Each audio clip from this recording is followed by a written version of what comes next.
From translation, TLB, the Living Bible. This 93rd day of the year. Today we are reading passages 1 Samuel 25 to 27. 1 Samuel chapter 25, verses 1 to 44. Meanwhile Samuel died, and all Israel gathered to mourn for him. They buried him at his home in Ramah. Then David left and went to the wilderness of Paran. There was a man in Maon who had business in the city, and this man was very wealthy. He had 3,000 sheep and 1,000 goats, and he was shearing his sheep in Carmel. The man's name was Nabal, and his wife's name was Abigail. She was intelligent and beautiful, but Nabal was cruel and mean in all his dealings. When David heard that Nabal was shearing his sheep, he sent 10 of his young men to Carmel with this message for Nabal. Go to Nabal and give him greetings from David. Say to him, long life to you and to your family. I have heard that it is sheep shearing time, and as your shepherds have been with us, we treated them well. They were not harmed or missing anything throughout the time they were at Carmel. They were a wall of protection around us both day and night, while we were tending our sheep near them. Now, since it is a time of celebration, please share whatever you can spare with me and my men. David's men went to Carmel and delivered this message to Nabal, as David had instructed them. Nabal replied, Who is this David? Who is this son of Jesse? Many servants are running away from their masters these days. Should I take my bread and water, and the meat I have slaughtered for my shearers, and give it to men I don't even know where they come from? So David's men returned and reported everything to him. David said to his men, Put on your swords. So all of them strapped on swords, and David also put his on. About 400 men went with David, while 200 stayed behind with the supplies. One of Nabal's young men told Abigail, Nabal's wife, David sent messengers from the wilderness to give our master greetings, but he insulted them. These men were very good to us. They did not harm us, and nothing was missing from our belongings the whole time we were in the fields they were protecting. They were like a wall around us both day and night, all the time we were herding our sheep near them. Now do something quickly, because disaster is hanging over our master and his whole family. He is such a wicked man that no one can even talk to him. Abigail quickly took 200 loaves of bread, 2 skins of wine, 5 dressed sheep, 5 bushels of roasted grain, 100 clusters of raisins, and 200 cakes of dried figs, and loaded them on donkeys. Then she said to her servants, Go on ahead of me, I will follow you shortly. But she did not tell her husband Nabal. As she was riding her donkey down a mountain path, she saw David and his men coming toward her. David was saying, I guarded everything that belonged to this fellow in the wilderness, and nothing of his was missing. But he has repaid me with evil for good. May God strike me dead if by morning I leave one male of all who belong to Nabal. When Abigail saw David, she quickly got off her donkey, bowed low to the ground before him, and fell at his feet. She bowed again and said, My lord, please accept my gift as a token of your kindness. Please forgive me, for I am a foolish woman, but I beg you to listen to what I have to say. My lord, please pay no attention to that wicked man Nabal, for as his name means, he is a fool, and he is living up to his name. But I, your servant, didn't see the young men my lord sent. Now, my lord, as surely as the Lord lives and as you yourself live, since the Lord has kept you from bloodshed and from avenging yourself with your own hands, let your enemies and all who intend to harm my lord be like Nabal. Please accept this gift I have brought to you, and give it to the young men who follow you in your service. For the Lord will certainly make my lord a lasting dynasty, because my lord fights the battles of the Lord, and you will not fail to prosper. When the Lord has done for my lord every good thing he promised concerning him, and has appointed him ruler over Israel, then my lord won't have on his conscience the burden of needless bloodshed, or of having avenged himself. And when the Lord has brought my lord success, please remember your servant. David said to Abigail, Praise the Lord, the God of Israel, who has sent you to meet me today. May you be blessed for your good judgment, and for keeping me from bloodshed, and from avenging myself with my own hands, for the Lord has kept me from doing you harm. If you hadn't hurried to meet me, not one of Nabal's men would have been left alive by morning. Then David accepted the gift she had brought him and said, Return home in peace. I have heard what you said and will do as you have asked. When Abigail returned to Nabal, he was holding a feast in his house, like a king's feast. Nabal was very drunk, so she didn't tell him anything about what had happened until the next morning. In the morning, after Nabal had sobered up, his wife told him all that had happened. As a result, his heart failed him, and he became like a stone.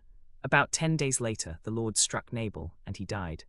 When David heard that Nabal was dead, he said, Praise the Lord, who has upheld my cause from the hand of Nabal and kept me from doing him harm. Then David sent messengers to Abigail to ask her to become his wife. Abigail bowed with her face to the ground and said, I am your servant, and I am willing to serve you and wash the feet of my lord's servants. Then Abigail quickly got ready and with her 5 maids, went with David's messengers and became his wife. David had also married Ahinoam of Jezreel, so both of them were his wives. But Saul had given his daughter Michal, David's wife, to Palti son of Laish, who was from Galim. 1 Samuel chapter 26, verses 1 to 25. The Ziphites went to Saul at Gibeah and said, "Isn't David hiding on the hill of Hachilah, which faces Jeshimon?" So Saul went down to the wilderness of Ziph, with his 3,000 chosen men of Israel, to search for David there. Saul made his camp on the hill of Hachilah, by the road at the crossing of the Jordan. David was staying in the wilderness, and when he learned that Saul had followed him, he sent out spies, and he learned that Saul had indeed arrived. Then David set out and went to the place where Saul had camped. David saw the place where Saul and Abner son of Ner, the commander of his army, had lain down. Saul was lying inside the camp, with the army camped around him. David then asked Ahimelech the Hittite and Abishai son of Zeruiah, Joab's brother, "Who will go down into the camp with me to Saul?" "I'll go with you," Abishai said. So David and Abishai went to the army by night, and there was Saul, lying asleep inside the camp, with his spear stuck in the ground near his head. Abner and the soldiers were lying around him. Abishai said to David, "Today God has delivered your enemy into your hands.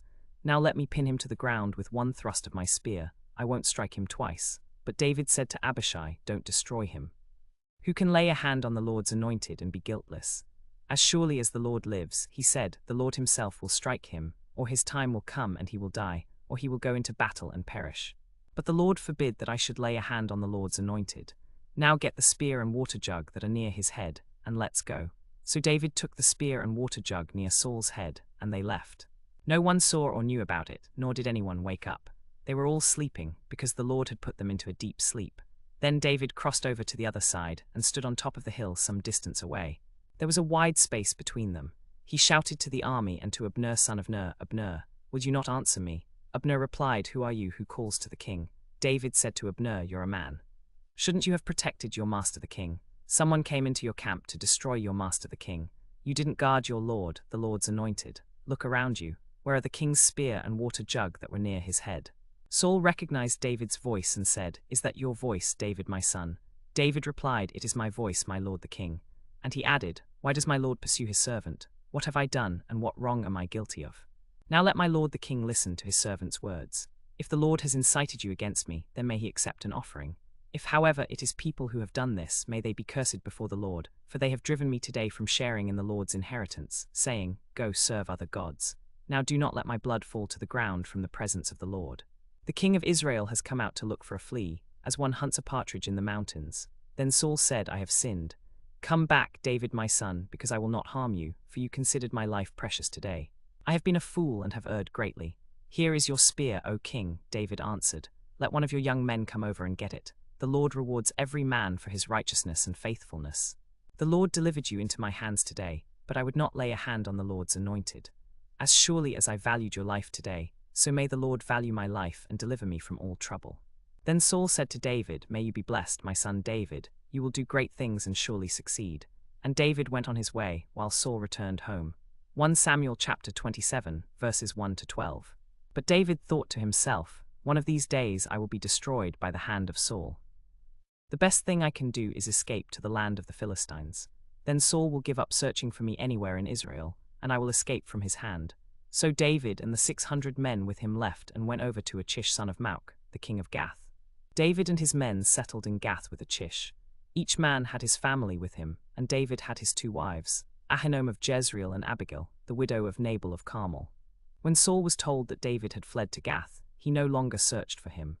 Then David said to Achish, "If I have found favor in your eyes, let a place be assigned to me in one of the country towns, that I may live there. Why should your servant live in the royal city with you?" So that day Achish gave him Ziklag, and it has belonged to the kings of Judah ever since. David lived in Philistine territory a year and 4 months. Now David and his men went up and raided the Geshurites, the Girzites and the Amalekites. From ancient times these peoples had lived in the land extending to Shur in Egypt. Whenever David attacked an area, he did not leave a man or woman alive, but took sheep and cattle, donkeys and camels and clothes. Then he returned to Achish. When Achish asked, "Where did you raid today?" David would say, "Against the Negev of Judah, or against the Negev of Jerahmeel, or against the Negev of Kenites." Neither David nor his men left a man or woman alive to be brought to Gath, for they thought, "Otherwise they might tell Achish what we have done." And this is what David did throughout the time he lived in Philistine territory. Achish trusted David and said to himself, He has become so obnoxious to his own people, the Israelites, that he will be my servant forever.